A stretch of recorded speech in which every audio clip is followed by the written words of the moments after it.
Welcome to Penrose Learning, where we make understanding easy.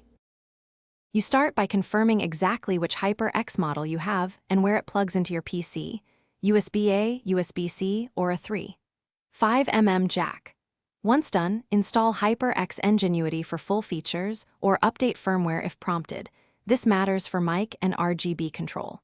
Next, plug the headset into the chosen port, then open Windows Sound Settings and set the new device as both output and input. Make sure Windows recognizes it before moving on to driver or software adjustments.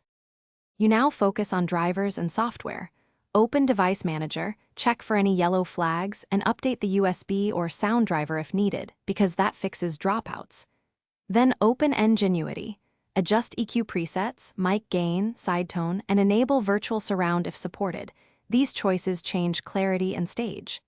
Afterward, go to Sound Control Panel, choose the headset. Click Properties and set sample rate and bit depth to 48,000 Hz and 16-bit for games. Make sure enhancements are toggled. You finish by testing both playback and microphone. Record a short clip or join a test call to confirm levels and clarity.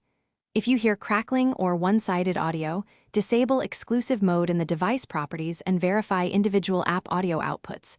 Some apps force a different device. If problems persist, replug the headset, reboot the PC, or try a different USB port.